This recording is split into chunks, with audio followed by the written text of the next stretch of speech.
The Chargers have cleaned house as they enter a new era, and who they decide to pick for their next general manager and head coach will be the biggest decisions in franchise history. You are Locked On Chargers, your daily podcast on the Los Angeles Chargers, part of the Locked On Podcast Network, your team every day.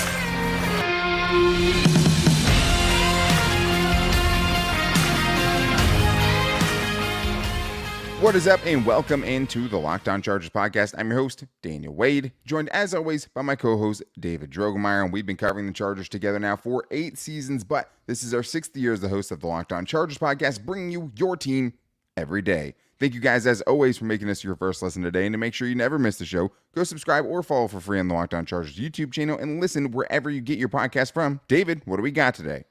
Today, Daniel, we got to get into the biggest storylines and overreactions doing buy or sell on a Monday, and we got to talk about what everyone else is talking about, and that is the Chargers head coach and general manager getting relieved of their duties, and who is going to be the men that is going to guide this franchise and Justin Herbert into the future.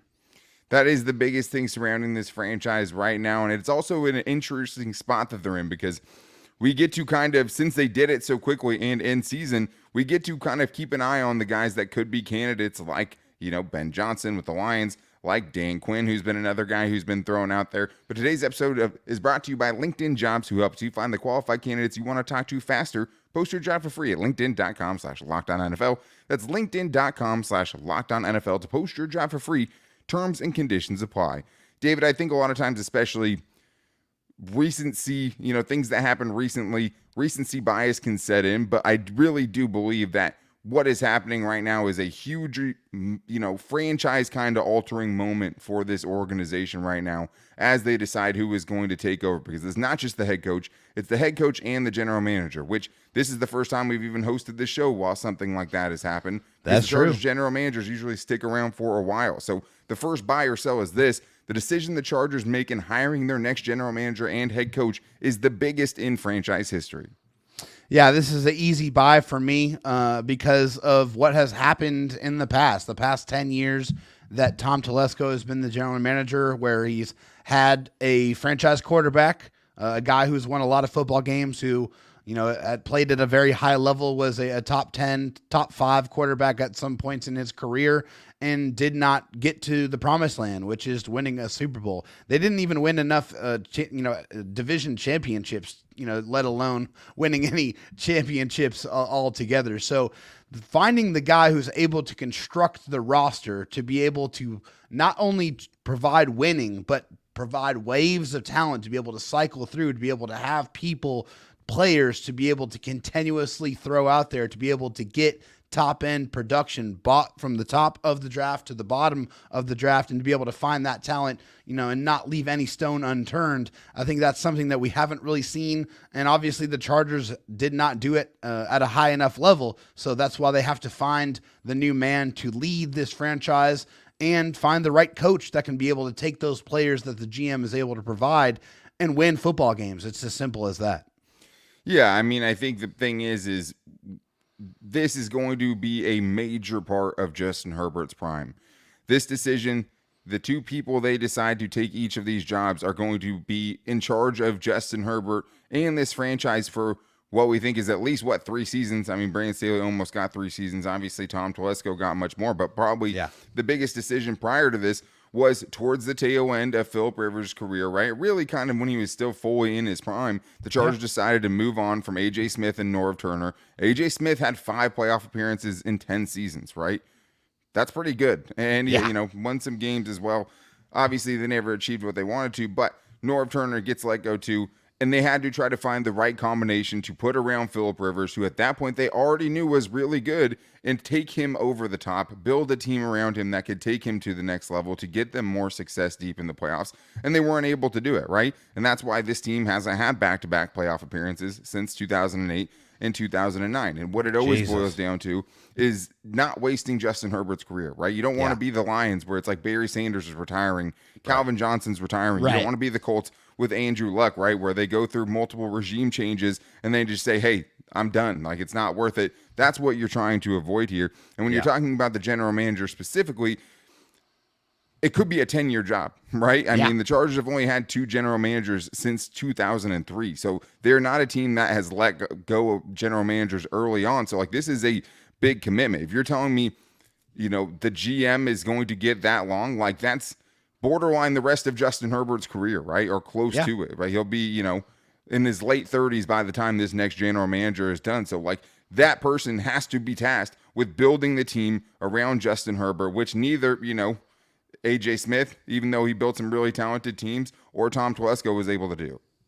Well, and also I think Daniel, the bar is just it has to be higher than what we saw under Tom Telesco. A 2-3 playoff record with 0 division championships is not good enough. Like the bar of level of success that needs to be achieved needs to be set a lot higher than what we saw. I mean, you can't get 10 years with that limited results and be okay with that. It's just not. We're not at a point in time where that's something that we can afford. Justin Herbert is now going into, one of the richest contracts in sports history. So it's going to be of paramount importance to be able to maximize the talent around him to do what good GMs do, which, those are the guys that can manage the salary cap. Those guys can sign and re-sign players. They can make trades. They can, do scouting, and they can do all that stuff at a very high level. I mean, they can run a tight organization. That's not something I think that we've seen from the Chargers in, the last 10 or 15 years. It's been a really long time since they've had consistent levels of success. So, I mean, this next general manager has to understand that they're coming into a situation with a great quarterback, with some good players, but they need to come in understanding that the threshold is winning. So they need to have that in mind, and that needs to be executed in everything that they do. And it's funny because, AJ Smith was known for not re-signing some of his star players back in the day, the Vincent Jacksons, the LaDainian Tomlinsons.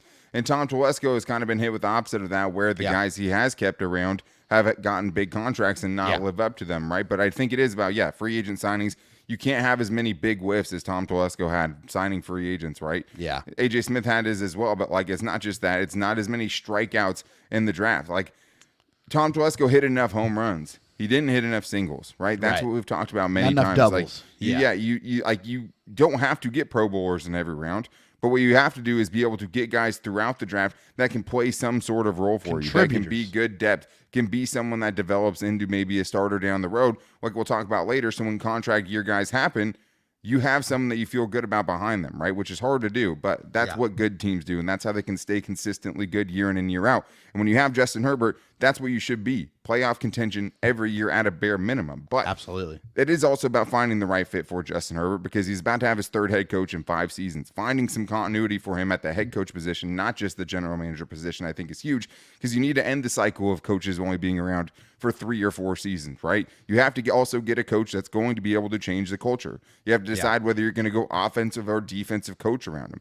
And you also have to find the coach that's going to be able to build the right staff out around him to maximize the players the Chargers have on their roster, because I think that's one of the things we've been so frustrated with, is not feeling like whatever roster is putting out there, they are putting out there is getting maximized. Yeah, I mean, it's been a lot of sizzle, right? It's been a lot of great words, a lot of great orders. Brandon Staley could Everyone talk to says anybody. they're gonna build around the guys they have. It just doesn't happen often. It's a lot of sizzle and not enough substance, not enough steak, right? It's all about getting the production and getting the actual results. Like, that's why Brandon Staley got fired, because this is a what have you done for me lately results-based business. Not enough winning and not enough consistency. I think, besides, bucking the trend and getting rid of, that ugly adjective that we don't like using in regards to the Chargers, it is about establishing a new culture. And it's a culture rooted in winning, and that's in everything that you do. So I think that's something that needs to be very important going forward, because when you have Justin Herbert, that's the expectation. And that's why someone like Jim Harbaugh is so appealing, right? Because you feel like he could be that culture shock that you want to see, and could kind of change the way things are done, while also bringing a proven track record of his success at multiple levels of the, football. But he's not the only guy that's available, and he could potentially not even be available. So one of the guys that is probably Ben Johnson, the offensive coordinator for the Detroit Lions, and we've actually got to see him get a little bit of a job audition for the Chargers. and it went pretty well for him this football weekend. So we're going to talk about him and who it didn't go well for coming up right after this. And this is a great time to talk about LinkedIn Jobs because the Chargers are looking to fill a couple of gigantic jobs, the most important jobs in franchise history, as we just talked about. But when you're hiring for your small business, you want to have as many top-tier candidates as possible to interview. That's why you have to check out LinkedIn Jobs, because LinkedIn Jobs has the tools to help you find the right professionals for your team faster and for free. My wife uses it all the time. LinkedIn Jobs actually just helped her become Employee of the Year, hiring over 120 people for her company this year, and she uses LinkedIn Jobs all the time. And I mean, I wish I could have my wife pick out, the next general manager and head coach, because she'd probably do a better job. But LinkedIn Jobs, that's what it is. It's about the quality of the candidate that you're getting, not just getting candidates, but you can also get candidates right away as well. And they even just launched a feature that helps you write job descriptions and makes the process easier. So post your job for free at linkedin.com/LockedOnNFL. That's linkedin.com/LockedOnNFL to post your job for free. Terms and conditions apply. All right, David, well, we talked about why this job is so important. Now let's talk about some of the people that are going to be vying for this job, because in the cases of Anthony Lynn and Mike McCoy and even Norv Turner, we didn't know for sure. I mean, maybe we did know, but we didn't get a chance to kind of have this last 3 games of the season, last quarter of the season, where you got to kind of watch some of the guys that are going to be available for your head coaching job actually play with their teams and see what they're doing down the stretch. And it is kind of some sort of quasi job interview down the stretch of the season, because if these guys get hot and in the playoffs as well, it's only going to make them much more attractive options for the Chargers when they have to make these giant decisions. So Definitely. One of the guys that aced their interviews, David, was Ben Johnson. So I have the buy or sell of this. Ben Johnson just had a great audition to be the Chargers' next head coach. I mean, how do you not buy it? I mean, you look at the results, and the results are beautiful. I mean, you got Jared Goff throwing 5 touchdowns and 0 interceptions, a 134.6 rating, which is spectacular. And no, it's not just that. The running game, phenomenal as well. Jahmyr Gibbs, 11 carries, 100 yards, 9.1 yards per carry. Yeah, that'll play. Also, 2 touchdowns, 1 rushing, 1 receiving. Oh, by the way, the other running back, 17 for 85, and that's 5 yards a carry. That is a thing of beauty. And that's the one thing we've talked about with Ben Johnson. Balance. The balance is always there. And yes, obviously, we know the Lions have one of the best offensive lines in the NFL, and that does allow you to be very, very balanced.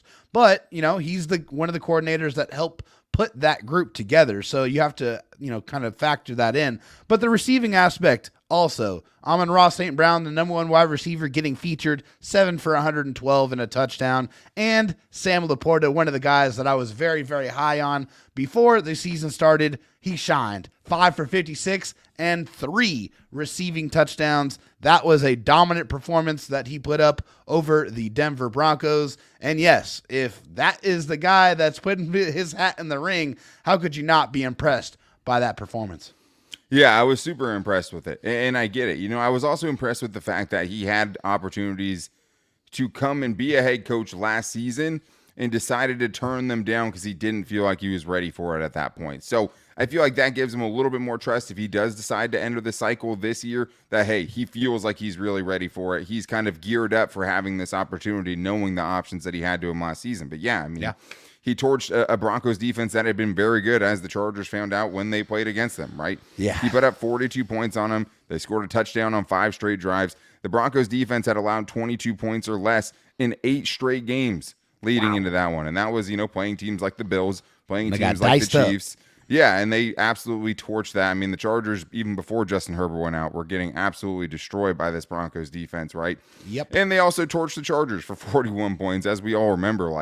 That game was, I think, the biggest undressing of a Brandon Staley-led defense, before the 63-point performance, But, that game was back and forth. The Lions had to score, right? And they finished with the ball too. But I think there's a common theme of balance here, because that's with the general manager as well. When's the last time we saw a general manager put a team together that was good offensively and defensively, right? It's been a very, very long time. Probably we're not going to talk about that one year. Yeah, no, I mean, 2018 is probably the next closest thing, right? 12-4. Definitely that one. Yeah. Obviously, you're referring to 2010 when they had the best offense, best defense, didn't make the playoffs because their special teams were so bad. Yeah. But finding the balance, Ben Johnson is showing you that, right? And I think, hey, it's Harbaugh number one for me right now. That's where I'm at. But Ben Johnson is still very much a realistic option for me. I mean, Justin Herbert's never had an offensive-minded head coach.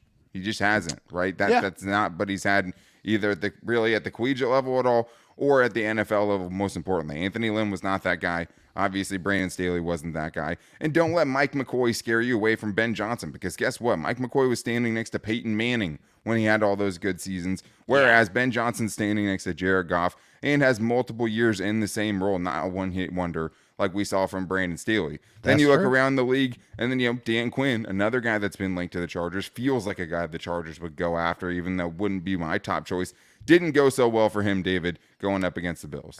Yeah, I mean, Josh Allen didn't have a great day. He was only 7 for 15. But when you run for 266 yards on the ground, your quarterback doesn't really have to throw the ball very often. Exactly. James Cook, 25 carries, 179 yards, and a touchdown. And, oh, by the way, 2 receptions for 48 yards and another touchdown.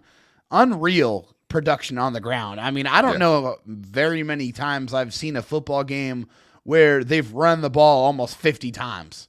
But, I mean, when you're getting that type of production, and also, like, the weather wasn't a huge factor in this one, they were just getting whatever they wanted on the ground. So if it ain't broke, don't fix it. And, yeah, Dan Quinn did not have any answers for that running game whatsoever and didn't really have a passing game to have to contend with, but could not get any stops. And this was, a Cowboys team that had been pretty dominant. I mean, they're one of the better teams in the NFC, and, the middle of the pack Bills just beat the brakes off of them. Yeah, the Bills are turning it around just in time to play the Chargers on Saturday, Go figure. December 23rd. That is going to be a bloodbath.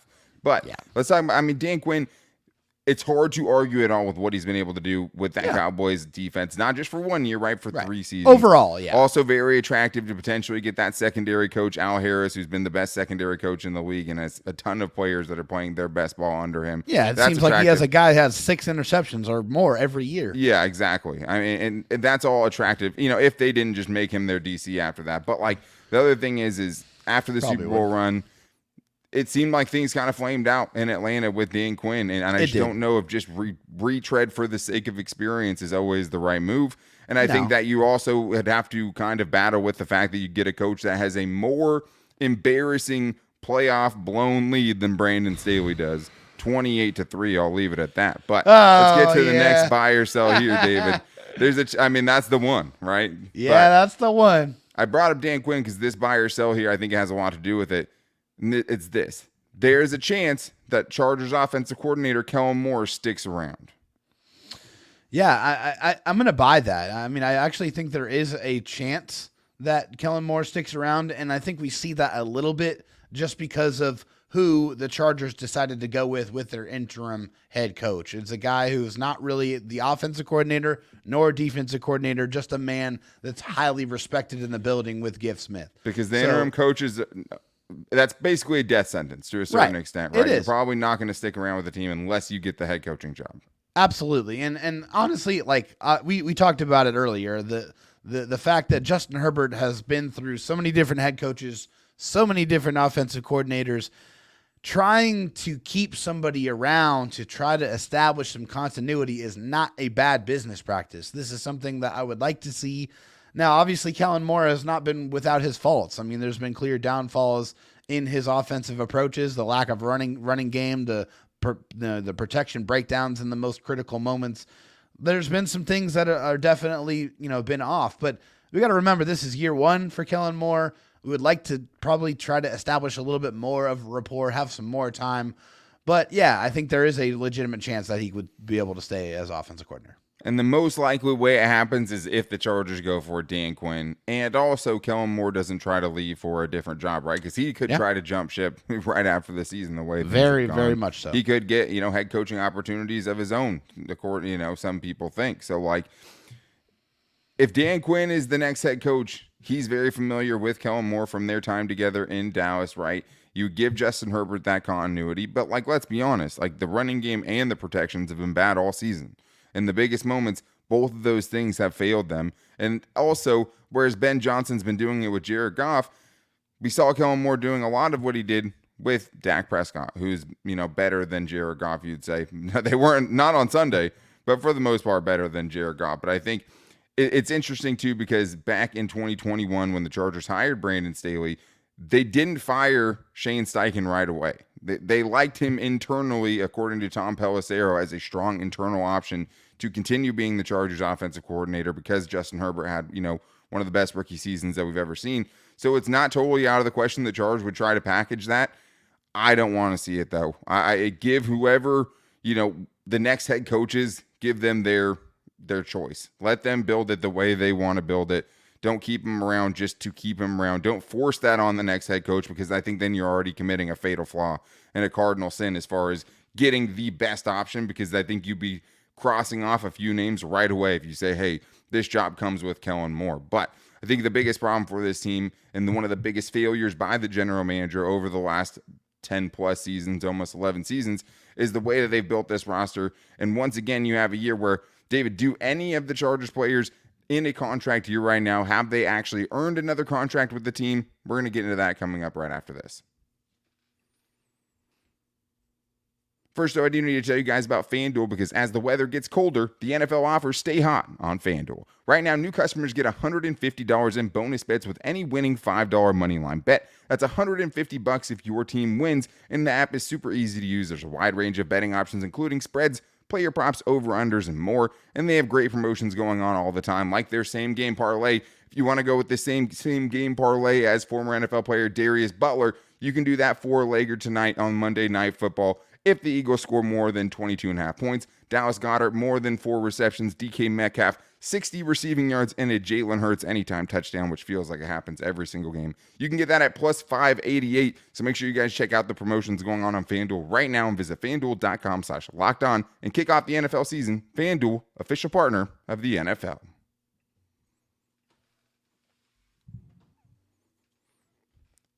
All right, David, it's time to get into where the Chargers kind of have gone wrong, and also just, why this team is having the struggles that they are. And that's a lot of things happening, coming together in some sort of crazy, nightmarish tornado. But it's easy to see kind of how we got there when you look a little deeper into things, especially with the players that you were kind of expecting big seasons from, the contract year players, because that's what, we've seen time and time again. And the problem is too often, more often than not at least, the Chargers don't have anyone they feel good about, so it feels like they have to go re-sign these players. I don't know if we're going to have the same problems with this year's crop of, upcoming free agents, but I do want to tell everyone that Locked On has launched the first ever national sports 24/7 streaming channel on YouTube. Locked On Sports Today is here for you, covering all the top sports 24/7 with the local experts of Locked On, plus the national shows covering every league. So go to Locked On Sports Today on YouTube and subscribe to the first ever national sports 24/7 streaming channel. David, this is the buy or sell. None of the Chargers' upcoming free agents have earned another contract with the team. Yeah, this is the easy one for me, and I'm buying it. As much as it might surprise some people, just looking down the list of these guys, there's not one guy on this list to me that you can point out and you can tell me that they've earned a new contract. Michael Davis, definitely not. He's given up 9 touchdowns this season. Austin Johnson, a guy who's brought in to be a run stopper, has a 44.9 run defensive grade. No thanks. Absolutely not. Austin Eckler, his fall from grace has been spectacular. I mean, documented. Yeah. 18 touchdowns last year. He's sitting at 6 this year. So it's just a tremendous difference. Even, I think the guy that's maybe just the closest, he's had a pedestrian year. That's Gerald Everett.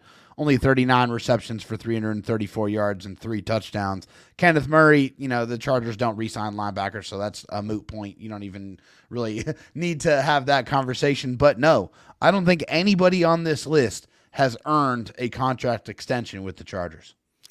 Yeah, Gerald Everett's an interesting one. He's one of those guys that it always feels like he's never quite living up to his own potential. Yeah. Like, he always feels like he's underutilized. And I feel like we would all agree that, like, when you think about Gerald Everett, you think, hey, I like when the ball is in his hand. It feels like he does I like watching him play every time, right? Like, I think that the closest one, though, David, would probably be Alohi Gilman. Alohi Gilman has had his best season yet. So I guess I'd buy from that sense. Problem is the Chargers don't have any money to spend on it regardless, right? That's true. I think with Alohi Gilman, the other thing you're getting to, it's like at this point, it feels like Derwin James, where he is easily the most impactful, pretty much the only place he's having an impact at all is close to the line of scrimmage, which is also where Alohi Gilman plays his best football, right? So it's like it's kind of redundant from that standpoint. And even though he's playing better than Derwin James has this season, they already paid Derwin. They already paid him. Money. It's done, right? And I think that's where some of the actual systemic failure has come from with this team. Is just they never have the players that can take over. We'll see about Easton Stick. He's still kind of auditioning down the last 3 games of the season. If he can, stop turning the ball over at such a rapid pace, it feels like there is something there. But that's always kind of been the Easton Stick experience. The problem is, though, with this team, they never have players that can take over. If you look at it, no clear backup for Austin Eckler. You don't have a tight end of the future. You don't have a corner, even with as bad as Michael Davis has played, 4 touchdowns allowed just over the last 3 games, right? Because you don't know really much about Jasir Taylor, who kind of failed in the starting role, and Dean Leonard, who's had a couple of starts. JT Woods has been bad in limited reps, and we haven't seen him for big parts of the season. Like, the Chargers don't have those players that you're hoping, hey, if you get developmental players, they need to develop by the time some of these other guys are leaving. Yeah, I mean, that's just the thing. There's really no quality contingency plans, at any of these positions. I don't know if you feel really good about any of them. I think, in the cornerback group, I think you've seen some decent things from Asante Samuel Jr., but besides that, I think, some flashes one from corner, Dean Leonard. Though. You have to play 3 corners at a high clip, so like you absolutely. Have maybe one corner you feel good about. And who's manning those other 2 spots next year? Yeah, who knows? I don't even think the Chargers know at this point. I don't know if they're on the roster. I mean, defensive line group. Maybe you feel good about Otito Ogbonnia. I think in some limited snaps this year, he's played pretty well. Sure, but I mean, he should be playing over Austin Johnson right now. Right now, Dayon Henley over in place of Kenneth Murray is the hard one, because even when Kenneth Murray's not playing right now, it's not Dayon Henley that's getting on the field defensively. So you have no idea. As wrong as that may be, but I think you like what Dayon Henley brings to the table as far as just his raw athletic ability and some of the things that you've seen in the preseason and some limited snaps. I'm obviously being a core special teamer this year. You just haven't really got to see what he's able to bring to the table on defense, so you can't really feel good about that either. Although you like the athletic profile, that still has to, the potential doesn't matter unless you go on the field and put that potential into production. So, you just don't know. I mean, you look at up and down these positions, several very key, very important, positions the Chargers are going to have to address. And, they're going to have to, look at the bargain bin, and they're going to have to be really, really good at drafting these replacements. And some of these, they're going to have to use high picks to do it.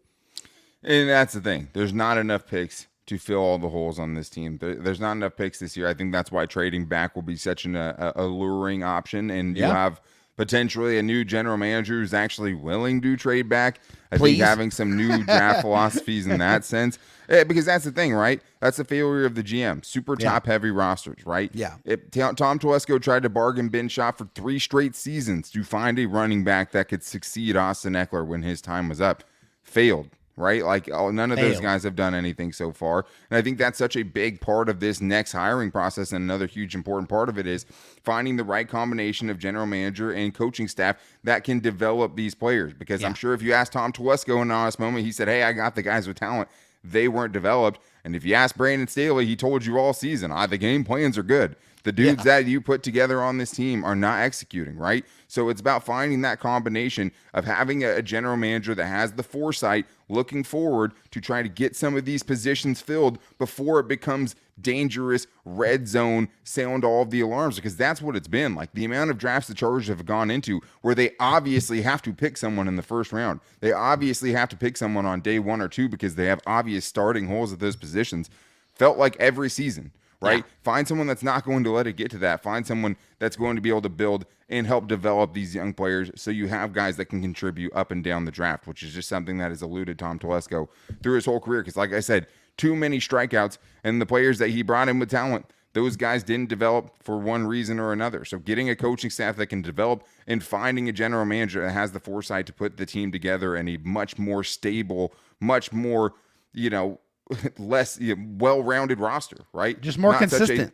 not Yeah. such a top-heavy roster because this team's Yeah. had stars, but all the guys in between have been a lot of the reason the Chargers have never been able to get to where they want to get to. So huge part of this Chargers franchise, huge altering, franchise altering decisions on the horizon. And these are all the things they have to think about when they make those choices. But that's going to wrap things up for today. We didn't get into a Chargers mailbag last week, so we want to give you guys that tomorrow. Make sure you hit us up at Locked On LAC, where we'll put out a questions post so you can get your question in on there. You can put it in the YouTube comments, or you can call into the voicemail line at 323-524-7924. If you leave a 30-second Chargers question, I'm sure you guys have a lot of them right now, it's likely to get on the show. So call into the show, right into the show. Make sure you guys participate because tomorrow is about you. But until then, to make sure you don't miss the show, go subscribe or follow for free on the Locked On Chargers YouTube channel and listen wherever you get your podcast from. You can also find us on our social media at Locked On LAC on Twitter, at Locked On Chargers on Instagram, and our Locked On Chargers Facebook page. But make sure you guys are back here tomorrow as we get into this monumental kind of moment that is upon us as Chargers fans, as we see the Chargers kind of leap into this new era. But until then, take it easy and go Bolts.